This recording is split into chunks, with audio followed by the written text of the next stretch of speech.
This video is brought to you by PlayTracker, the app that tracks your cross-platform game library, achievements, stats, friend activity, and more. PlayTracker works by connecting to a wide variety of gaming platforms: Steam, Xbox, PlayStation, GOG, EA Origin, and, as of the latest update, Nintendo, Epic, Retro Achievements, Ubisoft, Battle.net, and Riot. It then combines all of your profile data in one place so you can acquire XP, level up, and unlock rewards no matter where you play. Have you ever been watching one of Second Wind's streams and found yourself thinking, hey, I bet I've logged in more hours of Super Smash Bros. Than KC, earned more achievements in Souls games than Jack, and tried more games than Yahtzee has tried on Yahtzee Tries? If so, you're a sick, twisted individual. And we want you to join our guild on PlayTracker. Put that gaming prowess to use and unlock Second Wind-themed profile cosmetics. Keep up with our latest videos on your social feed and earn your spot on a leaderboard of our top fans, which I like to look at every morning to keep myself humble. Unite your gaming multiverse with PlayTracker and join the official Second Wind Guild today.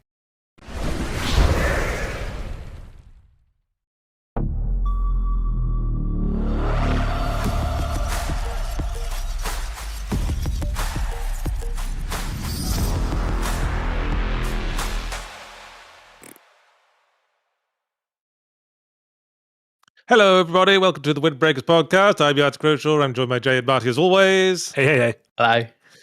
And we thought we'd talk about story in fantasy games, specifically the story in Crimson Desert, because it sucks ass. Although, you know, some people might argue with that.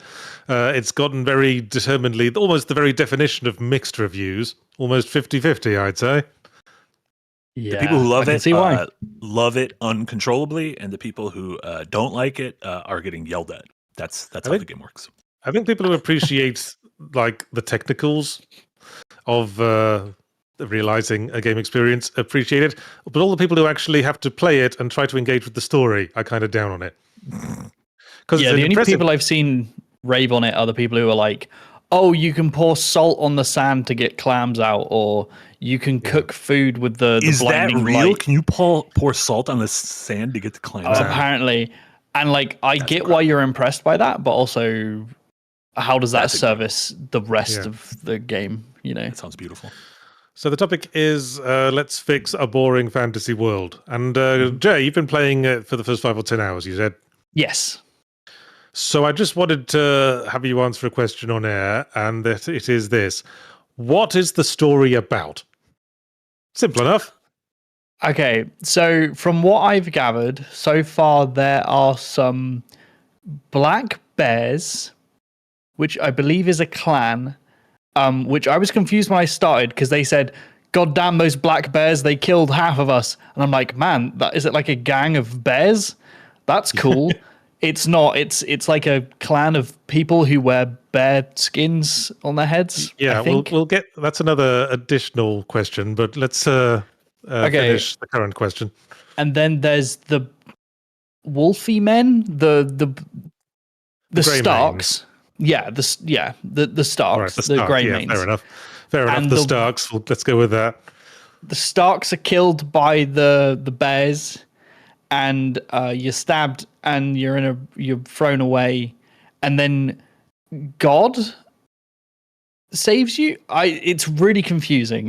Pixelated other game. It looks like a completely different game when you go to this other realm, but you're saved by wizards, I think.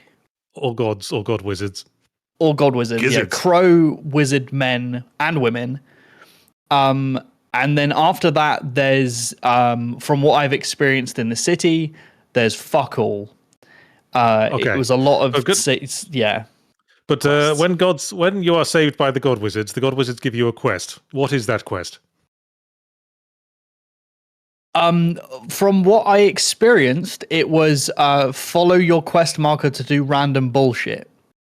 I mean, basically, the way they phrase it is that the world is in imbalance and there are bad men that are causing the imbalance, and your job is, as tasked by God, is to restore the balance, which means do nice things instead of bad things.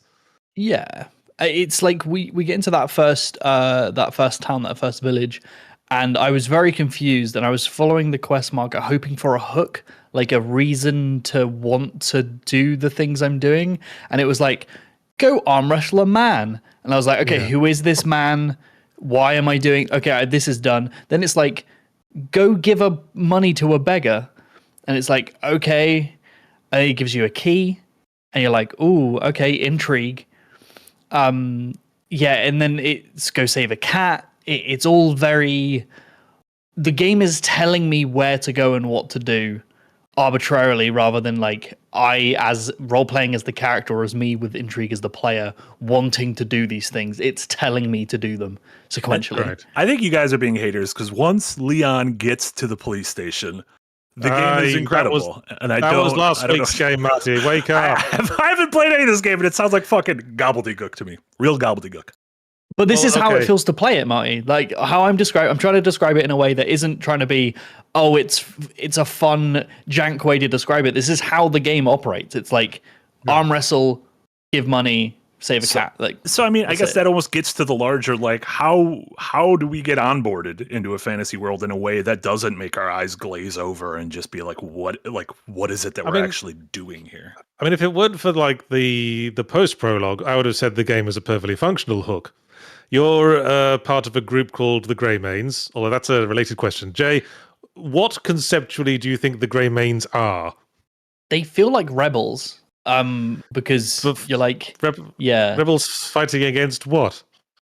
Exactly. They give off rebel vibes. They're scrappy. They seem like a scrappy band of like the band of the Hawk. They seem like they're trying to fight against something, but they're not, right? They're working for the impression I got was that they're basically mercs. They're mercenaries. Yeah. And I assume the Black Bears are also mercenaries, or possibly some kind of organized bandit group. Yes, maybe. For some reason, the Black Bears really hate the Greymanes. It's nature. Maybe the Greymanes have been hoovering up all the contracts for mercenaries in the area, and the bears are pissed. Yeah. But I did like read a couple of story logs that you find throughout the game, and it seems to indicate that the Greymanes are mercenaries, but they aren't profit motivated. They go around doing good deeds to help the people, like Robin Hood or some shit. Like Robin Hood, yeah. Yeah, that almost sounds like Crusaders, like a mix of Crusaders and mercenaries. Maybe, but we work for like noblemen. Noblemen come up to us and say, "Hey, we heard you're in the area. Could you go and clear all the bandits out of this like mine that's been taken over?" And the mine could have just been taken over by workers who were sick of the working situation. We don't know. So is our dude just a dude in the world, or does our dude seem like they have some sort of destiny, some sort of predetermined? Like, is our character a god in the world, or are we just a dude? We're just a dude who's part of the Greymanes. He might be the leader of the Greymanes, or he might just be a high up member of the Greymanes. Mm-hmm. But the wizards seem to think you're special, right? Yeah, we've got a destiny or something, and because we are like a noble man, a noble humble man, God gives us superpowers. Superpowers including the ability to very disappointingly glide, and the power to lift things with a telekinesis rope. Yeah, those sound things fun. With our those palms. are fun in Tears of the Kingdom. I like those. Yeah, but then you feel how they control, and then you're like, oh no. Yeah.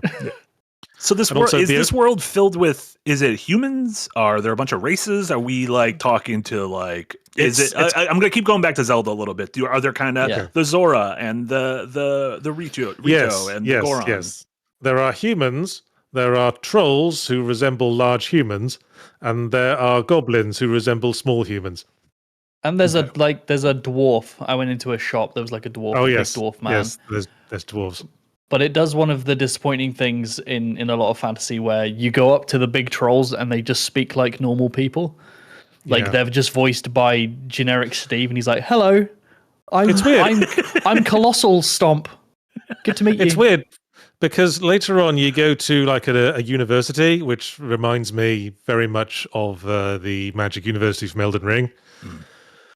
And you're tasked to like help them out with some tasks, and it seems like most of the professors are trolls, in like defiance of stereotype. Most of them are the big lads. Interesting. A little bit weirder timey. I dig it. But getting back to the hook is we the Greymanes get wiped out by the Black Bears, And you would think that would mean that the black bears are some kind of evil threat that's taken over the land, and we now have to fight against them from like a position of the back foot, as it were, doing like the Ghost of Tsushima thing. We have to like use guerrilla tactics to defend our land against the invaders, and that's a hook. That works. That's perfectly functional. It does the job. It's not that original, but it's a hook. But then it just goes away. The black bears disappear from the plot for ages. We just look out. We just hang around this one town and solve people's problems for a while, fighting bandits who don't appear to be related to the black bears in any way. Yeah, it's all very disjointed. I was waiting to meet key characters that would, give me those reasons to pursue those little leads and stuff like that, or even spot things in the distance that I want to go to. And a lot of the times there was a really weird interaction with, this is very early on, it's in the tutorial for anyone who's worried about spoilers, but I'm assuming you did it, Yahtzee, because I think it's part of main quest, going to the tailor who fell off the roof. And then his wife accuses him of falling off intentionally to get out of doing work. And he goes, no, I'd never do that. Then you do his work. And then when you go down to get your reward, he goes, I did fall off intentionally. Done them. And your character's like, oh, yeah, but she might get a new husband. So like, pack it in, you twat. The work in question being to clean the chimney. And you literally have to equip a broom and clean the chimney with the most awkward controls imaginable. In order to pass the mission. Okay, everything you're describing so far just feels like when people talk about Skyrim to me. How is this any different of a fantasy world? How is this unsuccessful whereas Skyrim is successful in your minds? If you guys feel like Skyrim is successful, that would be like a side quest, right? World. For me in Skyrim or in a lot of RPGs, that would be something you stumble upon, like I'm thinking like this because I'm making a video on it, but like in a lot of games, and in this term, I'm going to use a fantasy RPG as our example, you will have a long-term goal, which is usually like in Skyrim, it would be, figure out what's going on with the dragons, defeat Anduin, blah, blah, blah, blah. That's your long-term goal. Then as you're progressing throughout the game, you will encounter short-term goals. And we'll use the same tailor falling off. Let's imagine that's in Skyrim. That is a new short-term goal. You're going to be helping them out, and it's going to be helping you progress into the long-term goal by giving you resources, blah, blah, blah, blah, blah. But you stumble into them, like they're interruptions to what you're currently doing. But in Crimson Desert, from what I've experienced, and like I said, I've only played about 10 hours, everything I've just described with the arm wrestling, giving a beggar a coin, getting a cat off a roof, getting the tailor off the roof and then cleaning it, those are all main quests that happen sequentially. Gotcha. It's very odd. Yeah. So it's like they're trying to create the experience of a wandering adventurer in a Skyrim, like stumbling to side quests, but forcing you through it, critical path style. And normally I'd expect when you were doing that, it would be to highlight a story. Like you'd have all these events connected in like a story way. Yeah. But ironically, there is no real connecting story. It's nothing to do with the black bear shit. I mean, in Skyrim, to use your example, there's this ongoing story with like the dragons and the administration of the region being caught between the Imperials and the rebels, and that's all in the background of everything you do. Whereas in Crimson Desert, it's just not. I mean, I played quite a bit further than you, Jay, and later on, you discover that a lot of your Greymane colleagues also survived the battle, and you bring them all together, and you start up a Red Dead Redemption 2 style camp in the middle of the mountains. And you build up the camp, and you can send your NPC followers off on additional quests which are like time gated to bring back resources. And then the Black Bears thing sort of comes back because all your mates are going, yeah, let's build up our resources and bring our guys together, and then we'll take it to the Black Bear problem. Which I guess is bringing us back to the hook, but there is no black bear problem. We don't know where the black bears are. I mean, the game has forced us to stay within quite a small section of the large game map for like the last 15 hours to sort out this shit, and it doesn't feel like we're going anywhere. Jay, you obviously have the most experience of any of us with MMOs, and this game is from the developer of Black Desert Online, and this was apparently originally pitched as like a prequel to that, but changed throughout development. Like, is there an MMO flavor to this storytelling that you're spotting? Do you think that's why certain people are kind of rubbing against it? Maybe, I don't know. I have a lot of experience in MMOs, and throughout my entire experience, I had that kind of going in. I was expecting it to feel very MMO-y. One thing is like there's lots of things to do with the controls that I wish were more MMO-y. Like in this game, you have to pick everything up individually. You can't like loot someone and take everything in their bags, or like in the room when there's a few pots and coins everywhere, you have to pick up the pots and every individual coin. Usually in an MMO, it would come up in a small window and you would click them or, tab through them and get them all. Wish it had things like that. But like quest design wise, a lot of the times in MMOs, you have usually class specific quest lines you go through to get you centered around who you're playing as a character and give you like lore and flavor. And then it's more generic, like helping regional people in the region and doing stuff like that. Usually the meme is go kill 10 bears, get 10 bear asses, right? But I didn't really see much of that. I'm with Yahtzee on, it seems like they started trying to develop this like an MMO, even with the complexity of its controls, which I think is a mistake, and then tried to make it a single player RPG and have tried to emulate what it feels like to play a game like Skyrim, but tried to inject that into its main story quest. And to me, it just feels very empty. And I guess you could think of MMOs in that way, because MMOs are very empty unless they're populated by hundreds of people at the same time. And then they don't feel empty because the multiplayer aspect is what gives it depth. But here, it's large, but there's nobody in it. I know. It's funny you should say it feels empty. I mean, objectively, there's a lot of shit in it. I mean, it's full of shit. The town's hum with activity. There's NPCs everywhere. But I agree it does feel empty, but I think that's just because it's not rewarding to engage with. Like, there were parts of the game where I was just stuck for a long time because I couldn't figure out the tutorials, or like the quest had been poorly put together. So I couldn't figure out what I was supposed to do. And I was looking for like the NPC who'd set me on the current quest I was on. And I couldn't really find them because there were just lots of random NPCs scattered about. And I did eventually find them. And when I talked to them, they just said a generic NPC line, which I assume is part of the system they've made for NPCs, where they just comment randomly on the things, so that every time you encounter one, you can have what feels like a unique encounter.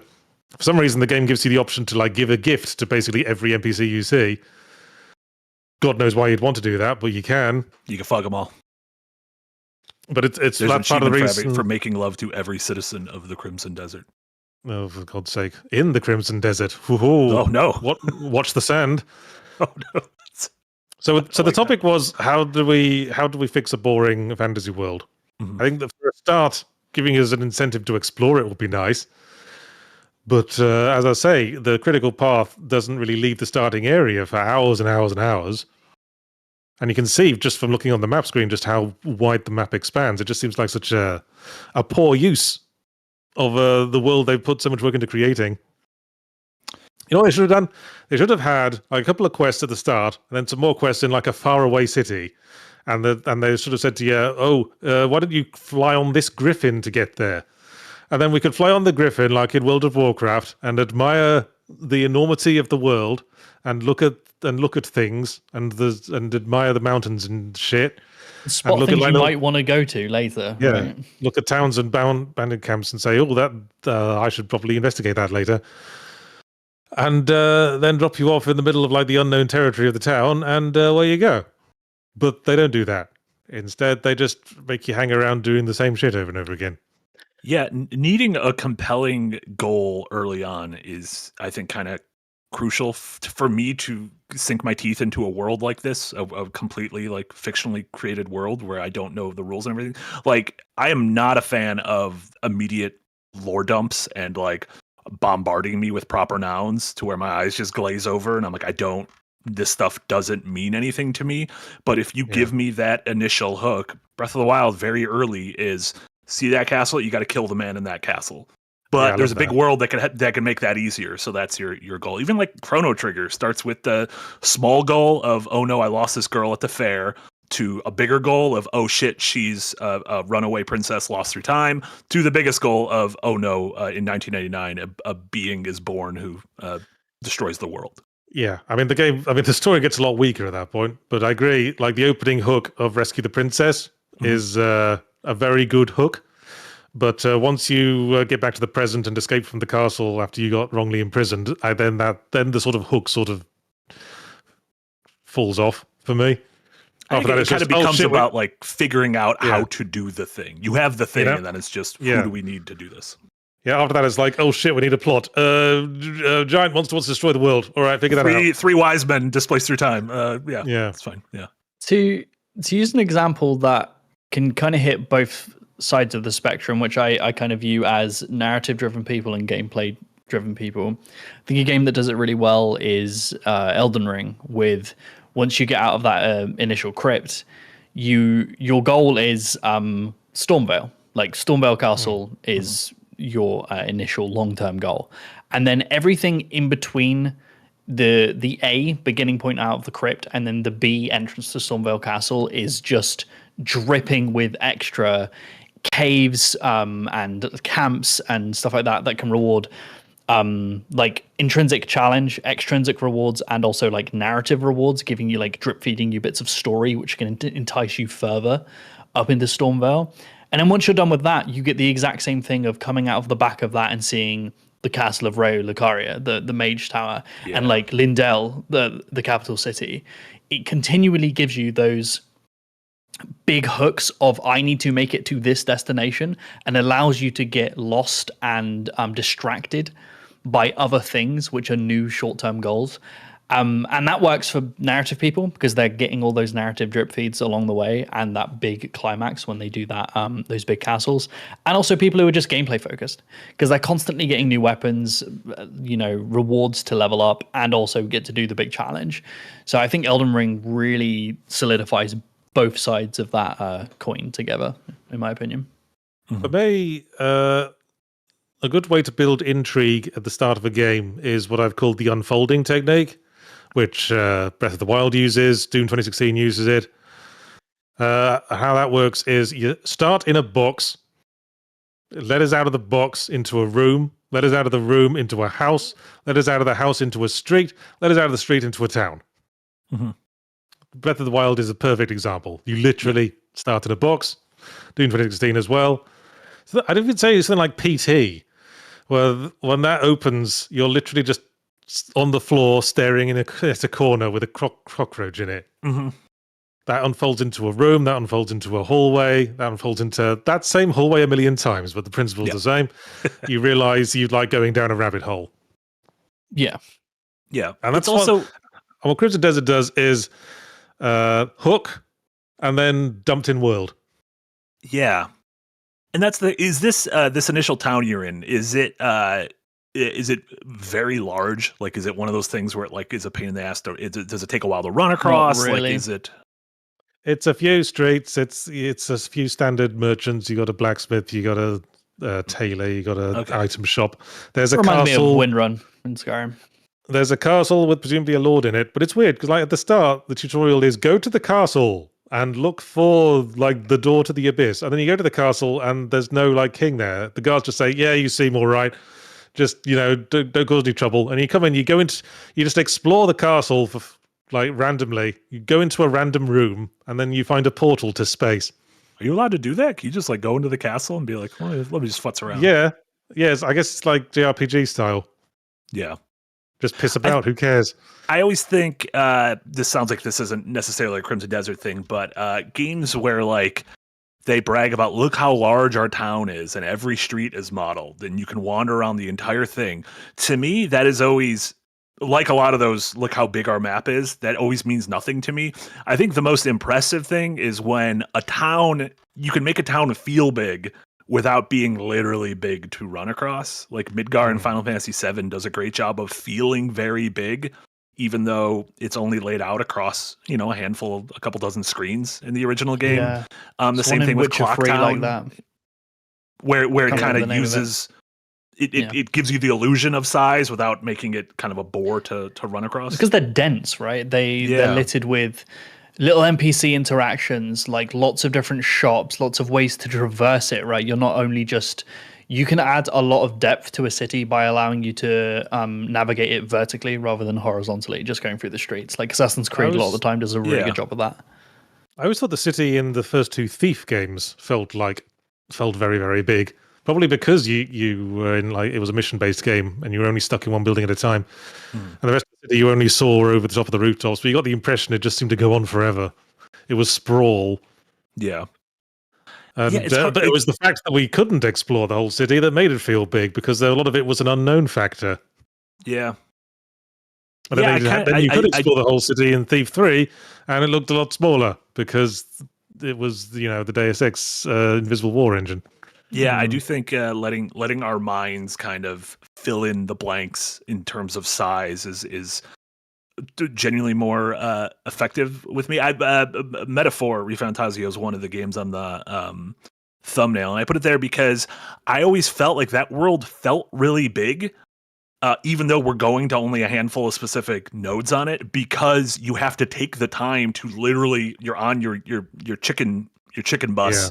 Going from place to place, and it's like, all right, it's going to take 3 nights to get there, and you don't have to spend it 3 in-game days, but with the way that the game works, you're like, okay, I'm going to spend this day cooking a meal and training on the deck and raising my confidant level with blank, and so you do get a sense of, it actually takes a few days to cross this world, as opposed to, I can just fly across it quickly.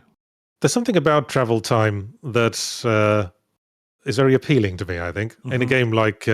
Metaphor Fantasio, because it feels like things are set in motion and there's nothing you can do now, so you might as well just amuse yourself. I guess I feel that way about air travel as well. Like it's always a hassle. Taking a road trip, it's very similar. We've all done it. Yeah, it's always a hassle getting there and sorting out the tickets. But once you pass all that, once you pass TSA, assuming you haven't been arrested by ICE these days, and you sit on the plane and you just there's a very comforting thought knowing I'm in this plane now, I can't go anywhere else, and I'm stuck here until 12 hours have passed, at which point I'll be at my destination. Yeah, and oftentimes it could be halfway across the world. It still kind of feels like magic to my Neanderthal brain. I guess it feels like, free time. I am free of doing constructive things now because I'm stuck here until I get to a place. Yeah, and a lot of times you don't even have the internet, so I can't even waste my fucking time rotting on the internet. I can only read a book or play a game. But when you're forced to moment by moment consider the journey, in a big old open world, it's a lot less relaxing. There's a fine line, right, between you were talking about the griffins in World of Warcraft and taking those flight paths and it allowing you to see things and see that journey. It's very different to do that when that burden of navigation is taken away from you and you're just observing and you're just in that seat, as you mentioned, to doing it on foot on a mount and just running across the entire map. There's a fine line between it feeling cathartic and also tedious. If the world is absolutely gargantuanly big and there's no fast travel and I have to spend 10 real life minutes navigating the environment to get to the next place, that can quickly feel like the devs are wasting time. Yeah, I feel like the Crimson Desert could have been a lot more upfront with its fast travel system, because it does have one. It's just really hard to find all the different. You got a magic sword that points towards interesting things, and the interesting thing could be a fast travel point, or it could be a really obtuse puzzle that you can't be bothered with right now. So is it kind of like Shadow of the Colossus, a magic sword that points? Oh no, exactly like Shadow of the Colossus, except a million times more awkward to control. Sure, and bad. Yeah, and I wouldn't mind that if the game wasn't so gargantuan and the things that it was leading you to weren't a lot of the times superfluous nothings. If the map was a lot smaller and I wasn't given any map markers, maybe didn't even have a map, but I had to just find interesting points and the sword would just glow in the direction of something, that's enticing to me. I want to discover what that is. But when a lot of the times it's fuck all, it really puts a dampener on my want to do things. And I'm not saying I need an extrinsic reward for every single thing I go to. But it just needs to be something, right? And how can you populate a game this big with interesting things? They haven't in a lot of people's opinions. And a lot of the people I see raving about this game, as we were talking about before we came on the pod, people have just been raving about the systems and how, look at this really simple thing I can do that no other dev would implement. And my question is, well, yeah, if they didn't implement that and they put their time into better quest design, maybe the general consensus might be better. Well, to give some summarizing thoughts before we go to super chats, I think a lot of people making this sort of game misunderstand the difference between story and setting. I think what Crimson Desert has is a setting. The setting is the world, it's the characters, it's the position all the characters are in, it's the fancy scenery, it's the weird races and the weird rules that govern the races. But the story is, at the end of the day, a list of actions taken by characters, and that is the thing that hooks us. And if the story isn't interesting, then all that setting is for waste. And for me, go and make the world better by doing nice things is not a hook. A character who is motivated by revenge because the baddies killed their family is a much more effective hook. And that is entirely comes down to characters and the things the characters do. Yeah. It also, every clip I see of this, and full disclosure, I really just don't have any interest to play this game, so I'm not going to. I'll let you guys and Nick do that.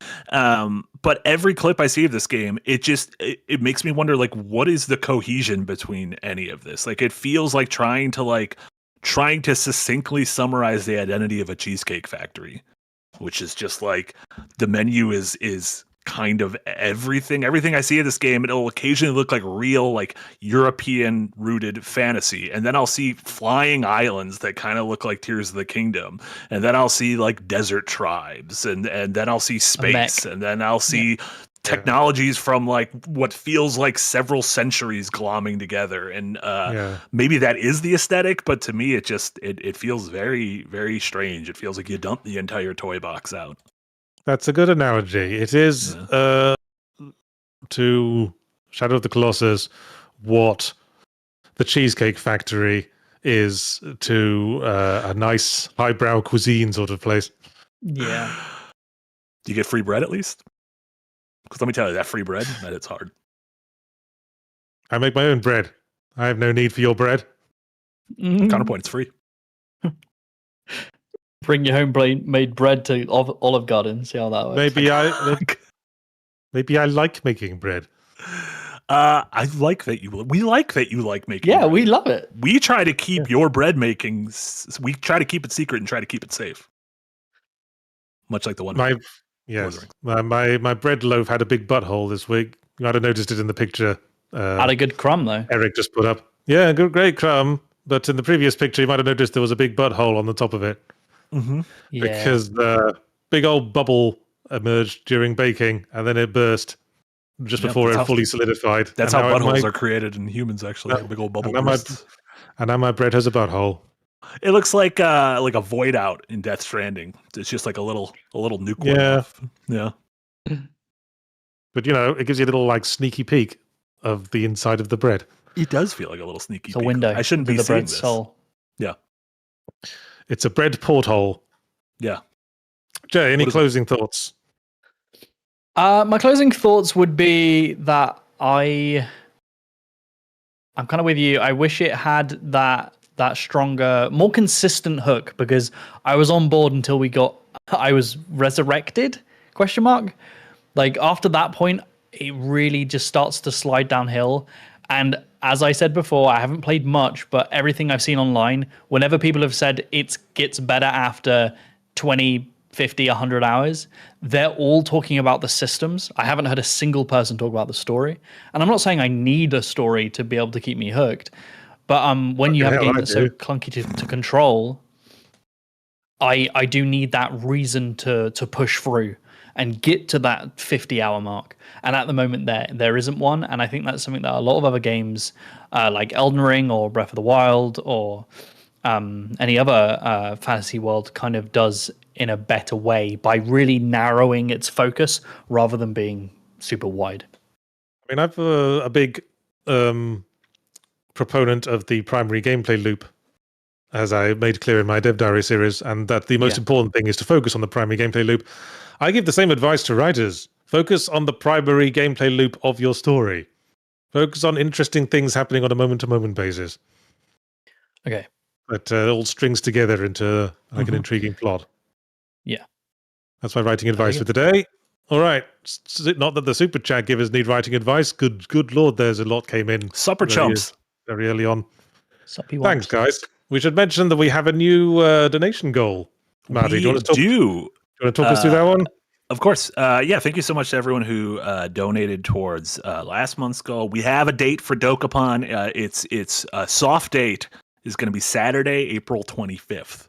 That is the first weekend that actually works for all of us. So Saturday, April 25th, we're going to Doke to a drop. However, this new goal is a little bit of like a sequel to today's Battle Masters. And it pretty much just ended with Jack thinking he's much better at Breath of the Wild than I am. And we're going to see if that's true by doing a live race bingo in Breath of the Wild. We're both going to be playing simultaneously, showing our gameplay and trying to fill a bingo board with various Breath of the Wild accomplishments. When you say race bingo, it sounds like something like... That sounds bad. It sounds... Go to Gerudo Village.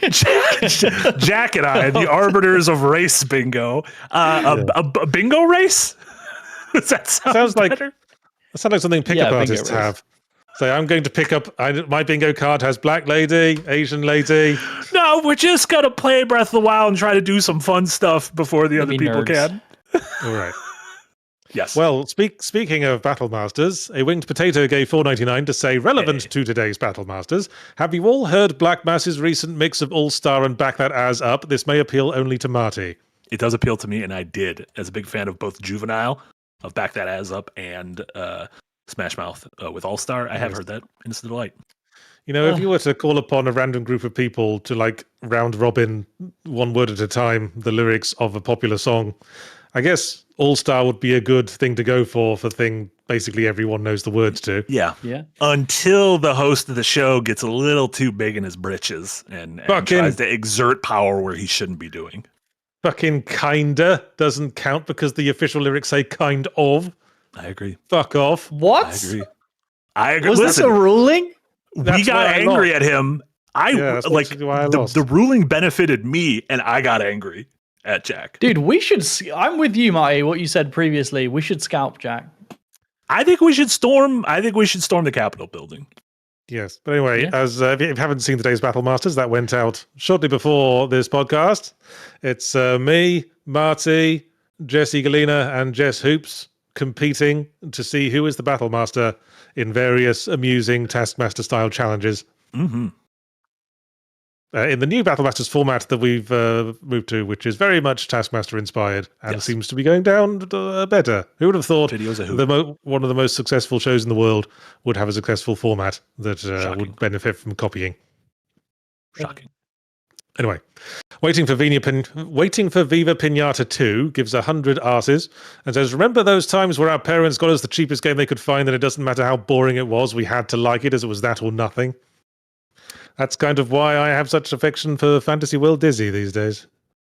Yeah, I remember less in terms of, like, luckily, even for cheap games, my brother and I would guide our parents towards the interesting things, renting a game. Now, there was a thing. It'd be a real crapshoot, and it'd be like, well, I'm stuck with this weekend. All I have is Glover, and we're just going to be playing Glover all weekend. Here's the home improvement game that we rented for some godforsaken reason. Such a great time in history when you'd know you had a limited time with the game and like you'd have to take it back. That was a special time. Yeah. Special in a certain sense of the word, anyway. Sure. Yeah. In sense of special. In sense of special school. Yeah. Covered in Sponges gives $20 and says, Morrowind. Dwarves built a god robot, realized they were fictitious, linked out of existence. 5 elves, tried 3, ascended 2, murdered, whole race cursed. Player is resurrected, aware of fiction. BBEG believes he is but isn't. Well, there you have it. What do you think BBEG is? I think it stands for Big Bad Evil Guy. That's my assumption. Brazilian butt. Egalitarian ghouls. Morrowind. Okay. Yeah.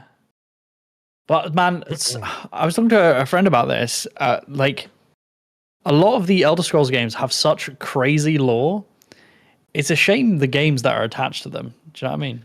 Well, I think Morrowind did a pretty good job of hooking me early on, because as with most Elder Scrolls games, it starts out with you a prisoner. You show up in this unknown land, and you're some kind of undercover agent, and your objective is just to find like your contact in the main city. And when you find him, he basically says to you, "Yeah, that we've got an agenda we're pursuing, but you need to get settled first. So do some quests, join a guild, get to a certain level, and then come back." And I liked that as a hook for like an open world game. It's like it encourages you to engage with the open world, but it keeps you aware of the final like goal that you're ultimately moving towards, much like Hyrule Castle. Mm-hmm. Yeah, 100%. Anyway, Raven comes back with $5. Ooh, usually they're the first super chat. Ooh. Slacking a bit, Raven. Raven's weekly word of the week 43, convocation. I got nothing to add, just trying to keep the streak alive. That's like a gathering, right? Pretty much, yeah. Although I looked up to double check, and it says it's a gathering specifically of people within a certain line of work. So it's literally a vocation con. So you could do like dentist con. That's a convocation. Yeah. San Diego Convocation Con. It's a conference just for people who gather for conferences. There you go. Do you know the etymology of vocation comes from the Latin vox, meaning voice? The whole meaning is sort of literally means a calling, a divine appointment. I think that's interesting. I love etymology. That seems a little deep for Jobs. Vox Populi. That was from the hit video game Bioshock Infinite. Yes, it means voice of the people. But of course, you knew that. I did. I played the hit video game. BS Marsh gets $5. Says, speaking of boring fantasy worlds, Jay, how many Chuck Norris facts were in WoW chat this weekend? Honestly, I didn't see a single one, and I did play World of Warcraft this weekend. Rest in peace, Big Chuck. Is there wasn't he an enormous right-wing bastard? Sure. Yeah, but he was also Walker, Texas Ranger. He's also a big meme, so... I was wondering, was he like, what was the connection with WoW? I guess just... He had a WoW advert. Commercial, apparently. Oh, Ozzy Osbourne and stuff like that. I don't remember these commercials. I remember the Chuck Norris, like, the thing online of all the things. I never remember it having a connection with WoW. I remember that ad campaign. I didn't remember the Chuck Norris one. I saw a Mr. T one. There was a Mini-Me from the Austin Powers film one, I think. Shout out to Mini-Me. Ozzy Osbourne. I saw that one a lot on TV. I didn't see I don't think I saw Ozzy Osbourne. Anyway. Waiting for Viva Pinata 2 comes back with 100.69 arses. Whoa. And says, I think Pokemon as a fantasy world would be so much more interesting if the anime and leaked lore would be integrated to the games. The latter may be a bit too spicy for kids, though. Ooh. I think there's some leaked lore of some of like the artists and designers got real horny with stuff. Was the leaked lore that Ash's mum was knocking off Professor Oak? Because I think I heard that one. No, I think the real, if you watch the anime, it really seems like she's her and Mr. Mime are getting it on once Mr. Mime becomes like the live-in housekeeper. Can't it be both? Can't Ash's mum just be the town bike? Absolutely. There's not a whole lot going on in Pallet Town, so it seems like just having sex with all sorts of stuff would be fun. You know what these hot single mums are like when their kids are away on their Pokemon journeys? I do. I get ads for it a lot, and I say, please stop it. Stop tempting me with these hot single moms in my area. But who else is everyone gonna use as the town bike in Pallet Town? There's like 5 NPCs. There's probably a fisherman. Anyway, that's enough about Ash's mum being the town bike. Covered in Sponges gives $5 and says, R.I.P. Camelworks ES lore master YouTuber recently passed. Pillar of the community, hours upon hours of deep analysis on this dense lore. Sorry for plug, R.E.P. Oh shit. That's a huge... I really like Camelworks. That sucks. Yeah. R.I.P. Oh, yeah. Rest in peace, man. Also, I feel like you don't have to apologize. That's not a plug. I feel like you can't plug the deceased, can you? You know, at the moment... It's like a reverence. At the moment, YouTubers dying is like an outlier, like Total Biscuit. But in like 50 years' time, we're going to be dropping like flies. There'll be one of these every week. I mean, the same thing with the video game industry as a whole. Like, luminaries are going to be dying because everyone's getting to that age. Yeah, all the classics from like the 80s are going to be carking it. Give it like about 20 years, there'll just be one every week. Oh, John Romero carked it. Oh, John Carmack carked it. Oh, Lord British carked it. Yeah. And then we'll just be left. What is carked it? I think it's an Australianism. You became a carcass? It's one of the Australianisms I latched onto, I suppose. I do like carked it. I like it quite a bit. C-A-R-K. Carked it. Carked. Cacked it, mate. That sounds like you're saying you cacked it. Like, yeah. Cacked it, yourself, mate. No worries. On your bike. Now, cack is a different slang term. That's like north of England for poo. Like, I've just cacked me pants. Yeah, caca. Oh, we know about caca. That's good old-fashioned cack, that is. That's we got pants shit here in the States. Taken out. Poor guy. Anyway. Shit in your pants. Sinos the Hedgehog gives $2 and says, take out humans in Sonic. Are they really needed? Yeah, but then there'd be no Dr. Robotnik. There'd be no Dr. Robotnik. He's a human. You don't think, do you? There'd be no cross-species smooching. You didn't think about that. Think about what you wish for. Would you smooch Dr. Robotnik? I'm sure him and Sonic have kissed at some point, right? If they've been in that many games together, chances are they have to have kissed. When he was like, pissed on the moon, you idiots. Well, if you've ever touched Dr. Robotnik's moustache, you probably got the same germs you'd have gotten from kissing him. Cooties? Anyway. Cooties? Waiting for Viva Pinata comes back again with another 100 asses and says, take out humans in Pokemon. Can I ask for a Smash or Pass video for Patreon? If you like. Maybe joining the Patreon would be the faster way to do that. But hey, if you want to take out the humans in Pokemon, I know a game you might enjoy. Well, maybe not, because the whole premise of the game is bringing the humans back to Pokemon. You can do a bad job, though. You never have to bring them back. Yeah. So there you go. Just don't finish it. And also, we've done Smash and Pass videos. But you need to bring it back.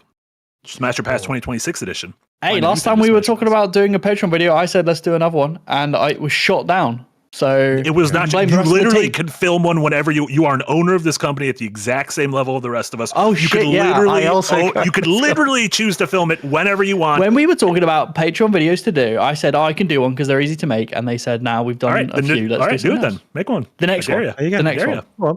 Go on then. I will. Yes. Well. Speaking of Pokopia, that's with this week's Fully Ramblomatic, by the way. So check it out.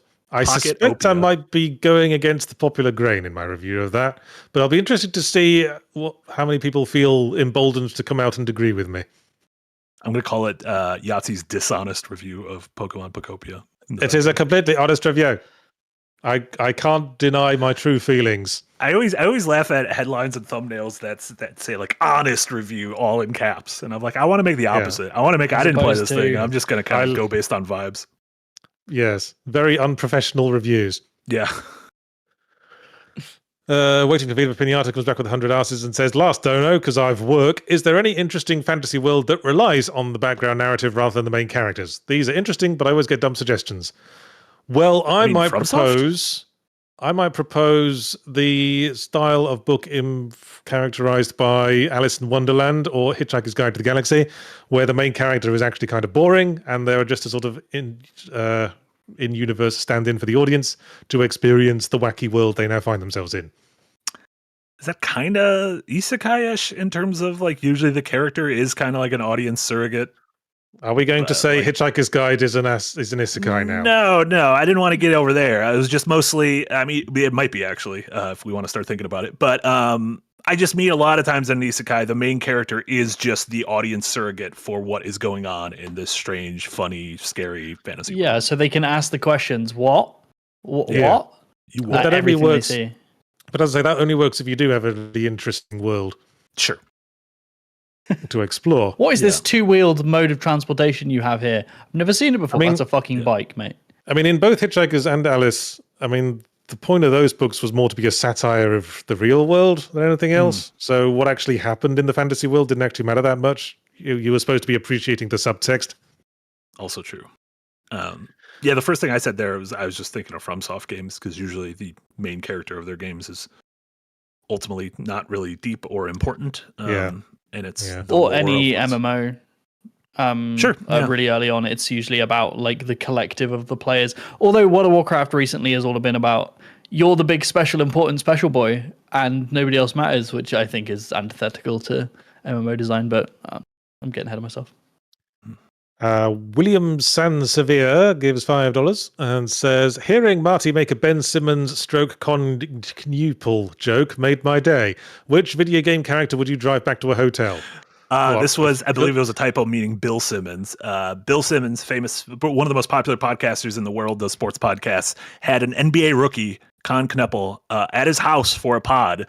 And then the rookie was going to take an Uber home. And Bill was like, no, I'll drive you home. And everyone was like, it is insane that you just drove this kid home afterwards. But I really like to think about what they talked about on the way home. Huh. So what? That's just nice. Like basic common decency. Oh no, I agree. But it's just funny because like, I don't know. I'm also assuming that the NBA has car services, maybe. I don't know. Who would you give a ride home to? Not in a horny way. What? I mean, yeah, for sex or just to do them a solid? No, not for sex. Bill Simmons did not have sex with Con Knuppel. Okay. I would drive James Sunderland back to a hotel. It seems like he needs to talk to someone. He does. Have you thought about therapy, James? Maybe everything could be solved if you just did a little bit of therapy. Yeah. Also, James Sunderland in the movie did do therapy, and it did not help. Yeah. Yeah. So when we get to this hotel, just double check to make sure it's not on fire before you go into it. Yeah. I honestly, thanks dyslexia, thought you were talking about James Somerton from H1 James Somerton. I thought dyslexia just affected the things you read, not the things you heard. Okay, sorry. Pure, plain, straight stupidity made me thought you said James Somerton. That's better. Who's Carry on. James Sunderland? A prolific plagiarizer, liar. Did H-Bomber guy? Was it H-Bomber guy talked about him? Okay. Yeah. Yes, H-Bomb called him out and ruined his career. And then James Somerton faked his death, and H-Bomber guy was blamed for it, and it was all a big mess. Faked his death?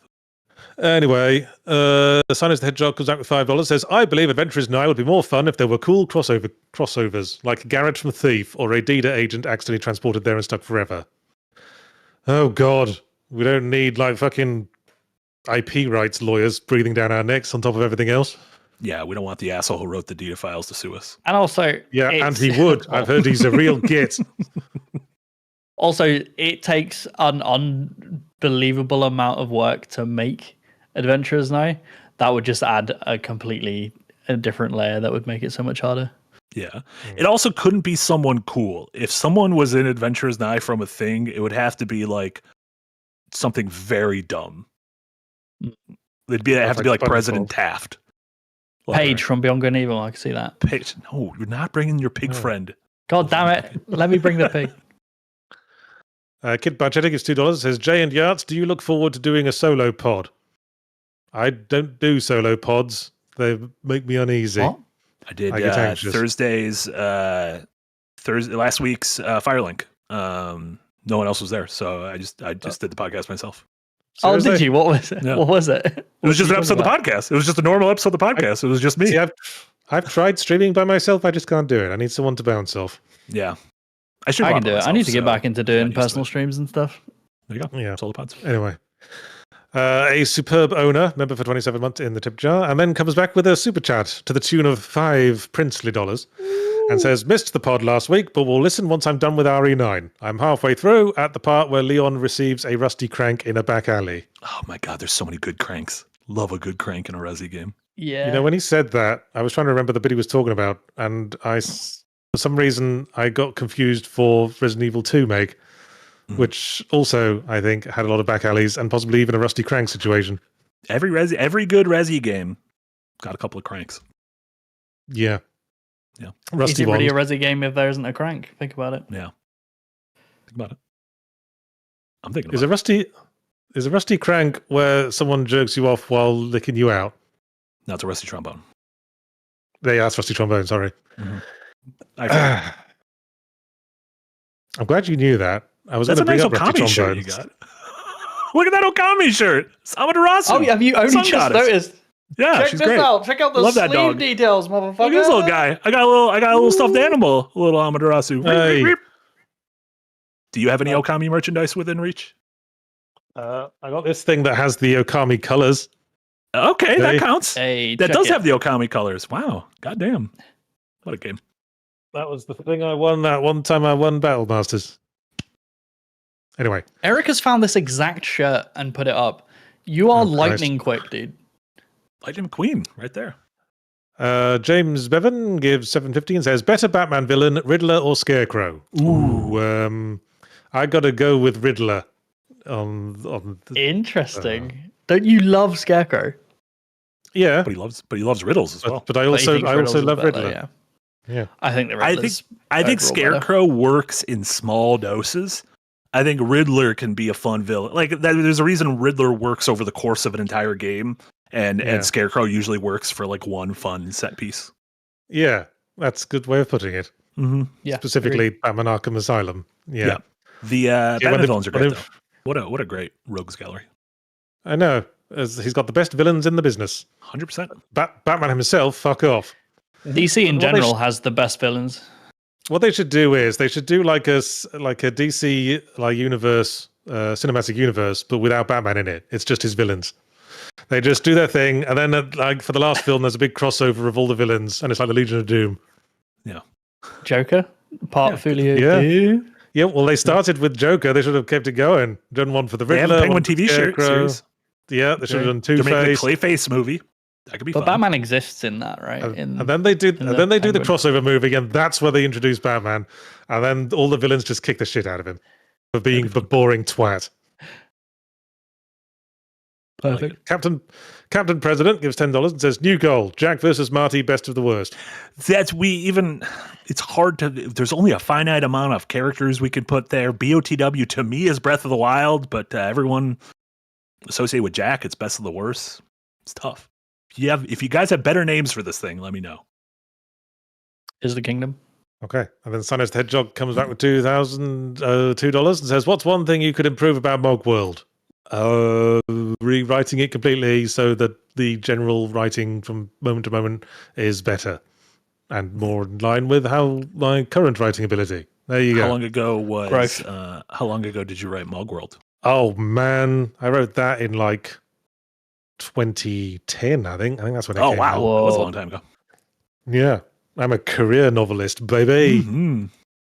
Sinos the Hedgehog gives $2 and says, forget boring. How do you make Final Fantasy and Kingdom Hearts make sense? They're vibes based.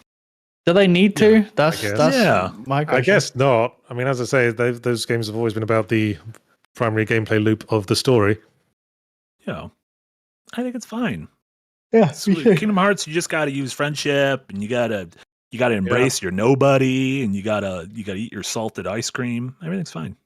Yeah, and then hang out with Tarzan for a bit. Hang out with Tarzan and Sephiroth.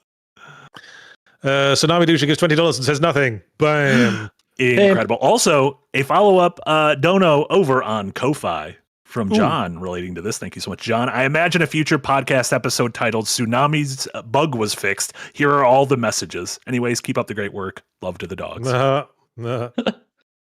could be like a novel we publish. The forgotten messages of Tsunami Dusher. Just Existing 45 gives $5 Canadian. Says, good day to my favorite lads. If you had to choose between Crimson Desert or the OG Fable, which would you replay or pick to represent video games? Well, OG Fable, naturally, which has Fable. A plot and a hook and characters. And an ending that you can reach in a normal amount of human hours. Yeah, I mean, the gameplay's sort of all over the place, but, and Peter Molyneux, well, he didn't... The thing is, Peter Molyneux promised the Earth, as he always does, and he didn't quite deliver, but he still created a perfectly functional third-person action RPG. Whereas Crimson Desert promised the Earth, sort of delivered it, and the end result was just boring. They gave us the Earth in scale. But there are lessons to be learned here, I feel. Mm-hmm. I had someone describe Crimson Desert as the first game to be made for strictly unemployed people. And I resonate with that. Yeah. Okay.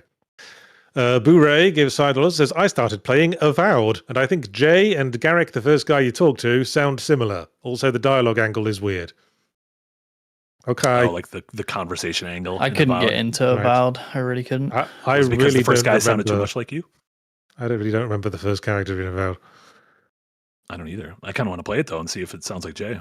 A lot of times people say someone looks or sounds like one of us, and I'll watch it, and like 90% of the time I do not agree.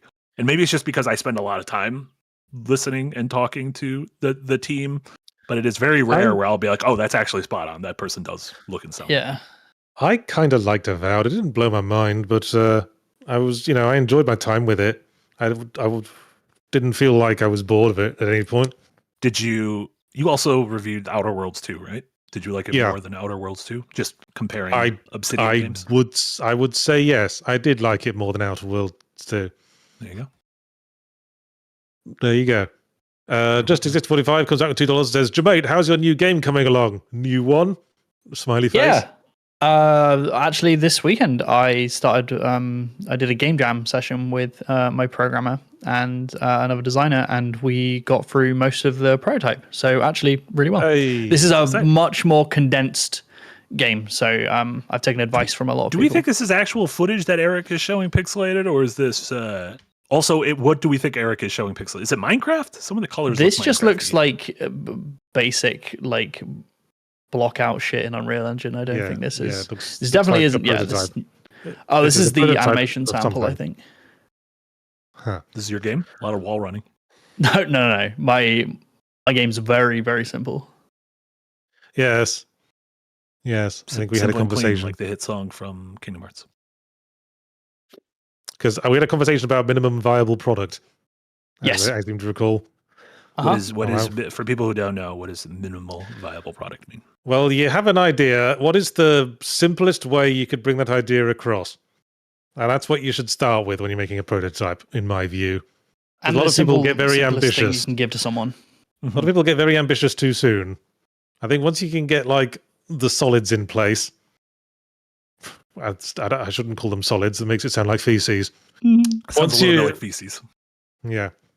Once you've found the fun, once you've got a clear idea. I mean, famously, when they were making Mario 64, for like the first 2 years of development, the build was just Mario in a room.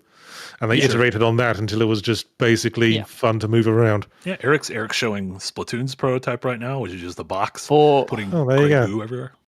For example, like for the listeners, I showed these guys the very, very early prototype of my previous game, but I was doing a lot of explaining because there was stuff that I was planning to do.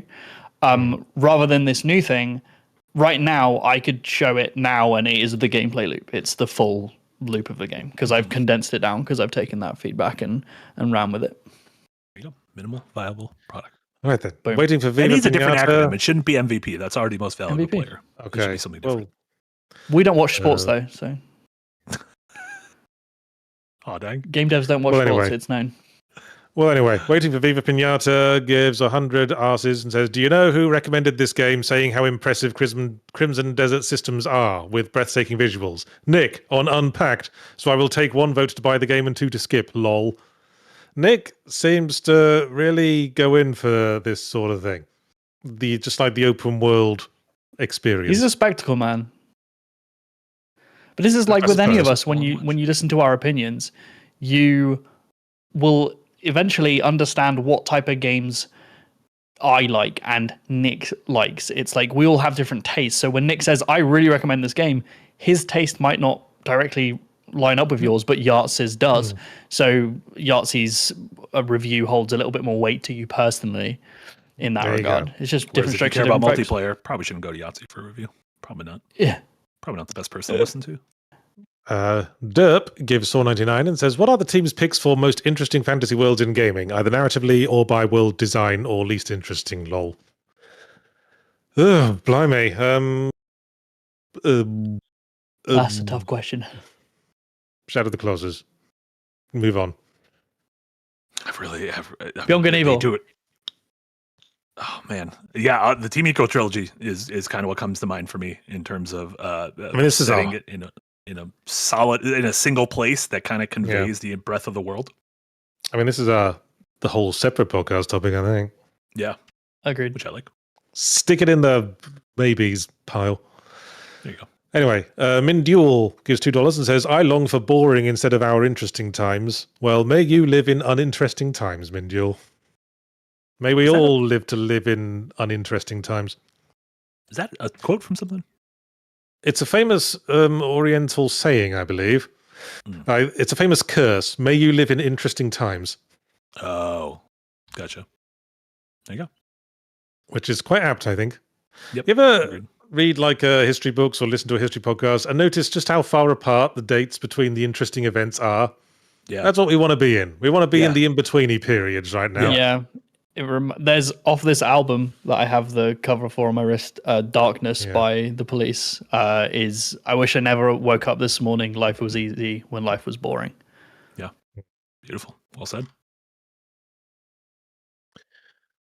The Sandwich Eric gives $10 and says, Chef Eric's second win group sandwich combo number 12, El Cheshire, aka El Sonrisa, spicy chorizo and mashed potato patty, roasted guajillo salsa, iceberg lettuce, tomato, and red onion on a toasted torta. Fuck, that sounds good. What is El Sonrisa? What does that mean? Does anyone know? No idea. Sounds good though. Smile. The smile. Mashed potato patty? Like a hash brown? I think a little bit of I think it's a mix of the chorizo and potato, and then you kind of grill it a little bit. That sounds good. Oh, you know what? I can fuck with you know what I miss? I miss potato waffles. Can you not have them anymore? I've never seen them in American supermarkets. Oh, can you make one? No, not those type of waffles. They ain't potato. Those are just waffles, Eric. Bird's eye potato, waffles, the waffle versatile. They go with beans, and a list of things in the advert that I've largely forgotten. Go with beans. I agree. How British. They go with beans. We don't have other food types. But I agree, they do go with beans, and there need to be more things that go well with beans. I haven't had baked beans since I've been in the States. I've been deprived. I have. Beans on toast is still my fallback meal. Still don't own a toaster. I need to go get one. Next funding goal. May's funding goal. Now I want some frozen potato waffles. Get your toaster. They go with beans. They go with beans. Oh, Eric found the advert. Yay, Eric, you wizard. Eric's really good at the eggs, ham, eggs, fish fingers, all of the rest. Yes, they go with all of those. Incredible. Bloody hell. The sandwich continues with $5. It says, also, I have sandwiches for Mikey and Tiny. I think you mean Tina. But we're stuck in meetings all day Friday and missed Dev Heads last week. Oh, no. Oh, it was a banger. It was a banger. Go watch it. You know what? The Dev Heads will return probably next week. There you go. Yeah, next week, yeah. QS5LF gives $1.99 and says, but what is the sandwich Eric's sandwich? Damn. Who watches That'll be the Watchmen? final one. That'll be the final one. Blue goes Team with beans. Shut up. Shut up for that. Blue Team K087 gives $4.99 and says, Jay and Yachts, do you know about the Philadelphia Phillies Fanatic and Flyers Gritty mascots? They are of insane nonsense design, but the city loves them. What are you on about? Eric, pull them up. I think I know of Gritty, the mascot. There was an association with Black Lives Matter not too long ago. Right. I didn't know about that. So the Philadelphia Phillies baseball team and the Flyers hockey team both have their own mascots. The Philly Fanatic for baseball and Gritty for hockey, and they both feel like they are like kind of like old gods summoned from a strange world. Like, look at this man. Look at this man. Yeah, that's horrible. He's also got a very large belly. We don't see his belly there, but he's. Have you guys seen the mascot they've just brought out for Eurovision? No. It's one of the most AI generated things I've ever seen. Eurovision mascot. Eric, you are not prepared. You are not prepared. Oh, I don't like this thing at all. Why are his eyes so big? They're claiming it wasn't AI and that this was designed by a student. And someone like a primary school they weren't very good. Yeah, they weren't very good then, were they? Yeah, it is really rough. I don't like it. Anyway, Sinus Dead Jog gives $2. It says, would you fix the Lords of Shadow games or bin them? No. I mean, I like the first one. If I don't have to put in the work, someone should fix them. Sure, I love Castlevania. I just don't think Castlevania should be a 3D series. That's just what I think. All the best Castlevanias are like the 2D DS ones. I agree. I also have a soft spot in my heart for Lords of Shadow. I was such a big Castlevania fan when I was younger that when I saw this coming out, I was so excited, and I have really fond memories of playing it. Yeah. It's like God of War, Celtic / Germanic mythology edition. Yeah, I dig it. I should replay them. I never played the second one. Aren't you Dracula in one of them? Aren't you don't you become the second one? That's the twist at the end of the first one. Spoilers. You're Dracula in the second game, and the second game sucks ass. So I think we're allowed to spoil this game for like 20 years ago. I encountered the first stealth section in 2 and fucking turned it off and have never gone back. It's very bad. Sovereign gives €10 and says, love Marty and Jack pairings for streams, so I'll throw some money at that. Also loving the new Battle Masters. Keep giving me vids like that and I'll keep pouring my kids' college fund into Patreon. JK.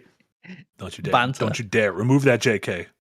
Wait, no, Marty, you're not understanding. They live in Europe. They're not paying for their child's dang. Because they live in a first world country. Oh, dang. Would there be mileage in starting an American political party with that has one policy? That policy being cut military spending in half and put all the savings into education and healthcare. That sounds nice. That's my one policy. Let's just start there. Mm-hmm.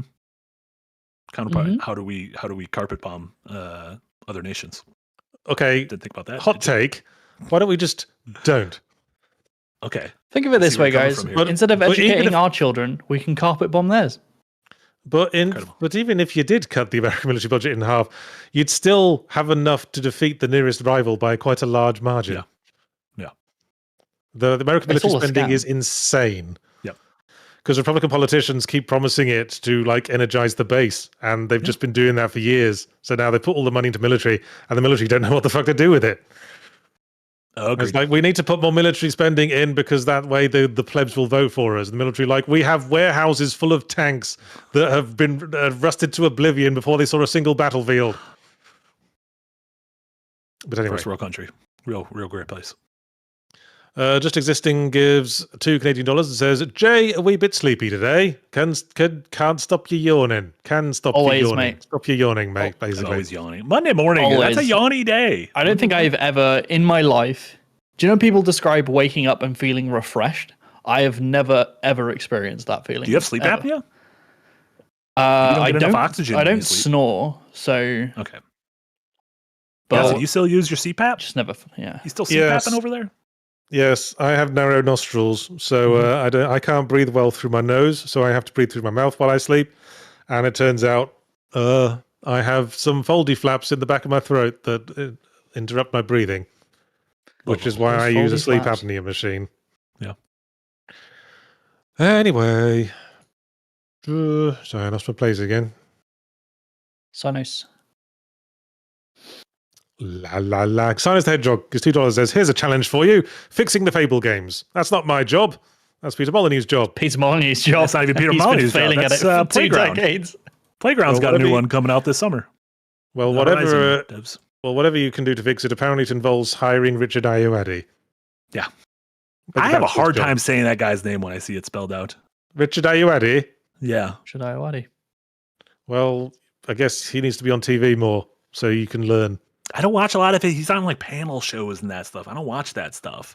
Have you seen? I watch The Pit. He should be on The Pit, and then I'd know his name. There's this Amazon Prime show that's a British comedians in it called Last One Laughing. Okay. And it's basically it's exactly what it sounds like. They put a bunch of comedians in a room, and the first one to laugh loses. And there's a conversation in that where Richard Ayoade has to try to get Bob Mortimer to laugh. And these are 2 expert deadpan comedians. And it's just haunting to watch. It is, yeah. Great show. Is that the name you got Mortimer from for Adventurous Night? From Bob Mortimer? No, this might surprise you to hear, but Mortimer is actually quite a common name, Marty. Get out of town. Morty! It goes with beans. It goes with beans. What was it? It goes with beans, something, bangers, fish fingers, I don't know the whole song. I know fish fingers is in there. I know they place special emphasis on fish fingers. Fish fingers. Oh, presumably bacon's in there as well. Anyway, but that's hardly fair because bacon goes with everything as well. So I'm really versatile. They go with beans, bangers, bacon, burgers, fish fingers, eggs in, eggs on. Okay, you can stop now. Yes, thank you. That was it. God forbid. I'm so sorry, whoever's driving right now, listening to this and has to like reach forward to turn it down. Because Eric, I don't think you realize that was a lot louder than everything else. It goes with beans. Bangers, bacon, burgers, fish fingers twice. And then eggs twice in 2 different ways. Incredible. Dimitri Lowell gives $5 says, I always think of the Technomancer when it comes to this topic. How do you make wizards from Mars boring? Hold me closer, Technomancer. I can't even remember much from that game. Although I do remember it being boring. So there you go. Yeah, it's tough to when you blend those things together. Yeah. Like when sci-fi and fantasy kind of collide. It always becomes a little bit of a tightrope.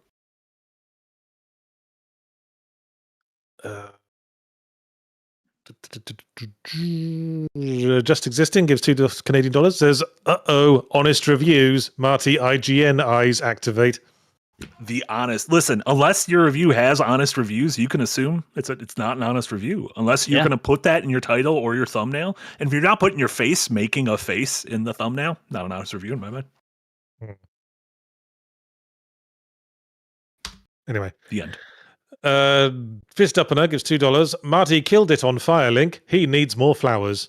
No, I'm allergic to flowers. Don't give me any of the flowers. More no flowers dogs. And no dogs. What are you not allergic to? Kissing. Air. We'll go there. Ironically, the one thing you can't have. Dundum. And Silence the Hedgehog gives $5. Says, off topic, Dad got me to like Project Hail Mary and recommends me Terry Pratchett's Discworld series. Since Teen Yahtzee got into them, are they as good? I haven't read Project Hail Mary. I did read. It's by the same author as The Martian, right? The Martian, correct. Yeah. Former employee of Blizzard. I read The Martian and I didn't like it very much. Probably. I thought the main character was a bit too smug for me. Yeah, his writing. I think he's a good writer. I think his characters can be a little bit twee and a little bit like Reddit coded. Smarmy. A little smarmy, a little like I think the way I described it on a stream the other day was that it feels like he's got a folder full of memes and he likes busting them out, like showing people memes at parties. But I do think he's a good writer, and I like both the stories. So. Okay. Apparently he did a shitty webcomic at one point. There, but for the grace of God goes all. All the best people do. Yeah. Gay Bear Mountain, member for 28 months in tip jar, and then gives $5 to say, Marty, any tips for Dokapon Kingdom? I'm currently about 2 million gold in debt due to famine, pandemic, and weather, but Rosh seems to be avoiding me. Yeah, I mean, if the devil offers you to go demon mode. That's the only way to like truly level the playing field and bring the rich down to your level is go demon mode, and that applies to America as well. The way we're going to get out of this current situation is by going demon mode. Vespe Garnetti gives $20 and says, open world roguelikes like Dwarf Fortress and Caves of Quud incentivize you to learn about the world's history every run because it informs how you need to apply the skills you've mastered over multiple runs to succeed. Okay. Have we ever played this Caves of Quud? I see a lot of people talking about Caves of Quud. I have never played Caves of Quud or Dwarf Fortress for that matter. Yeah. You learn the world's history of everyone. My thing about when games kind of lean too hard into the history of their made-up world is like, if I don't care about your game's present, I'm not going to care about your game's past. So you got to hook me with that present before I start caring about the past. Primary gameplay loop of story. Yeah, well said. Harry Sun 94 gives $10 and says, there is something nice about a generic fantasy world sometimes. Being able to chuck on a Tales of game or an East game and know exactly what you're going to get from it is the equivalent of comfort food, IMO. I think it's a generic fantasy world though, but you're clearly already bought into those franchises. So it kind of feels a little bit different than just a new generic fantasy world. Like you've already tasted other dishes at that restaurant, so I feel like you're more keen to try something else. I mean, setting doesn't really that matter against everything else. I mean, there's plenty of games with settings that you would never have thought would be fun, like Papers, Please, or I don't know, Katamari Damacy. The setting is you are in a normal town. It's what you do in that setting that counts. Yeah. Do you think any game is made or broken by setting? Minecraft? I don't know. Depends on your taste. I know a lot of people who Jess fucking hates space. Like the concept of space, and she finds sci-fi extremely boring. Well, so I've got bad she news just for won't her touch anything like that. There's quite a lot of space that exists. I know. So she's constantly cowering. That's why we never leave the house. That's probably why she's in such a negative mindset all the time. Cowering. Yeah. But like, if you're the same with like westerns, right? You just see a cowboy, you see a wide brim hat and a revolver, and you vomit. You're not going to play that setting. Will repel you from whatever game is underneath it. So it just depends on individual player taste, really. I mean, sure. I mean, could you possibly dislike? Is it possible to dislike westerns but still like Back to the Future 3? I would say yes. I agree. I think that's how you sway people. Yeah, I think that's the baggage, not the baggage, but almost the tales of thing we were just talking about in Yeast, is that like you're bringing in your feelings of the previous two movies, right? Or are you talking about just watching Back to the Future 3 without 1 and 2 before it? That would be odd. That would be difficult. I think it would be hard to understand the context of why Marty's hanging out with Doc Brown and then goes to the past and hangs out with another identical Doc Brown. To be fair, I think it's weird to begin with that he hangs out with Doc Brown. He's a high school kid, probably should make friends. It's never really explained why. I mean, it might be explained by the understanding that Doc Brown later invents time travel, and in doing so, probably learned that his life would be tied together with this random teenager for some reason. Gotcha. Yep. Yeah. But why the teenager was happy to hang out with her? Maybe Doc Brown invented the time machine while living in a timeline where Marty McFly became like evil Biff Tannen in the evil 1983, and decided he had to go back in time and correct the timeline by getting in on Marty McFly's life early on and steering him correctly. Instead of killing Hitler, you make Hitler kiss his mom. Cool dude. Yeah. Give Hitler a skateboard. Yeah, just admit him to art college. There you go. But, you know, the rise of Hitler had like societal reasons behind it. So, you know, you'd probably just replace him with someone else. Yeah. Anyway, the Purple Marauder gives 20 Norwegian kroner and says, for Jermaine's Toaster Fund. They're I'll go get cheap. One. It goes with beans. That looks like a haunted picture. What is that? That's bread inside of bread. That's Get that out of there. Witticism gives $5 and says, military production is intentionally spread across the country. Cutting spending means decimating some small towns' only employer. Political suicide. Well, yeah, that's small towns. They should all come and live in the cities like us sensible insane. people. That is such a dumb mindset, Yahtzee. That's why these problems will never be solved. I completely agree with witticism. It is created that way so that it is impossible to untangle that knot. Well, then, why don't you go to all the small towns and build a really big fun fair? And then all the people who work in the military factories can go and work in the fun fair and bring joy to children worldwide. Agreed. Including Doc Brown. And if after you cut military spending in half, you'll have more than enough money to build all the fun fairs you want. Because Jesus Christ, America spends a lot of money on its military. Anyway. The Sandwich Eric comes back with $5 and says, Sandwich Eric's Cocktail Companions. The Windbreaker. Grapefruit, orange, lemon, and lime juices with dry champagne garnished with fresh mint. Oh, that sounds wonderful. Is it called that because it makes you fart? It might make you fart a little bit. Grapefruit, it's the cabbage garnish that makes you fart. My wife doesn't let me drink grapefruit juice anymore because apparently grapefruit juice cancels out Lexapro. Is that true? I didn't know this, but I looked it up. Grapefruit juice makes certain antidepressants not work. Doesn't Jack drink a lot of grapefruit juice? We gotta worry Jack. Jack, stop drinking grapefruit juice. Is he on like mind meds? I don't know. He's on mind meds. He goes to therapy. Anyway, Sussy Guru gives €5 and says, Ayuadi, it's a shame because I really like grapefruit juice. Ayuadi played the swole hamster in the Bad Guys movies. Well, yeah, I'm sure he's had a lot of random roles around the place. The animated movies. I saw those. Do you know he's animated? It's hard to tell who someone is when it's animated. Yeah. You don't know what's going on there. Grapefruit juice as well goes really well with beans. It goes with beans. Well, beans are waffly versatile.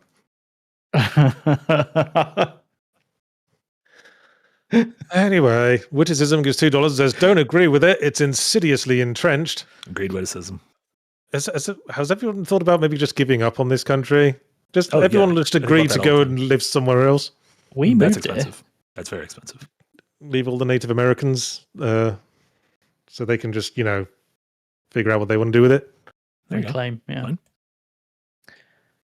Anyway, King did 42, gives $5, and says, Marty deserves more credit for that Technomancer stroke Tiny Dancer goof. I think we should just take some time. Everyone just line up. Everyone can give me the credit that I clearly need. Okay, clearly. Yeah. Well, it makes a change from the old Tony Danza joke. Coming closer, Tony Danza. Yeah. Yeah. It's the classic. Listen, I'm the boss. I don't need to make a Tony Danza joke. And then Boo-Ray gives $5. Boo-Ray's really invested in Richard Ayoade's career, apparently. Check out Travel Man and IT Crowd unless you hate Graham Linehan. Which you should. He's a big old turf, is Graham Linehan. Oh, there you go. He's a piece of shit. Been very vocally anti-trans on social media. Shit. Anti-fun as well. He just seems like a miserable person. Well, he doesn't go to the fun fair. Some of the best comedy comes from miserable people. I mean, look at Robin Williams. Which is a shame, because IT Crowd's really good. He did Black Books, right? Yes. And Father Black Ted. Books is really good. Such a shame. And Father Ted. You guys should have more wholesome comedy done by good people like in America in the 80s with the Cosby Show. Like the Cosby Show, yes. I think I was working us there. Yeah, I could see. Yeah, that 70s show's got some good people on the cast as well, right? Yeah. Oh, who's that other one? Who's that British comedian? The fat one. Abbott or Costello? No, the one who did like carpool karaoke. That guy. Oh, James Corden. James Corden. Yeah. I mean, I think he's just an asshole, right? He never did anything wrong. People just don't like him. No, I've heard he's just an asshole. Like he's just not a huge prick. Yeah. Gavin and Stacey is a good show, though. He's a huge prick who let his success go to his head. So sorry about that, America. Sorry about exporting a couple of huge pricks. Don't worry, we have Josh Gad instead. We don't need him when we got the Gad verse. Oh, actually, Graham Linehan's Irish, so we don't have to take like the responsibility for that one. Yeah, depends what part of Ireland he's from.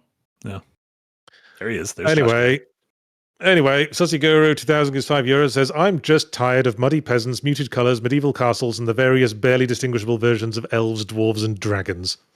Well, go play some science fiction games then, Sussy Guru. No, space is scary. We don't want to be in space.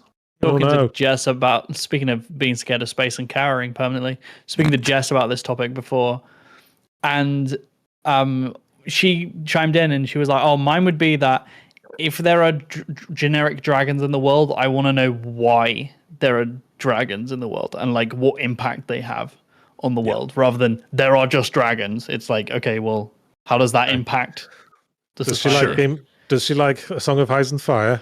She does like Game of Thrones, yeah. As do I. I didn't say Game of Thrones. I said A Song of Ice and Fire. All right. The series? Yeah, come on. Right. Pedantic. Goes with beans. I was just about to I beat you to it, dude.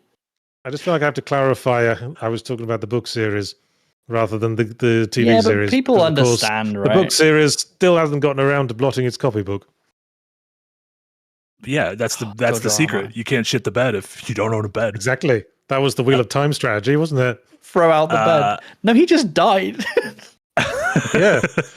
Just kept stringing his meal ticket along and then died and left everyone in the lurch. He's like, I think that's what George R. R. Martin's also planning. Yeah. Also, we got one more Ko-Fi dono from aptly LOTR fan 193 aptly, sort of aptly, because that's another famous book series.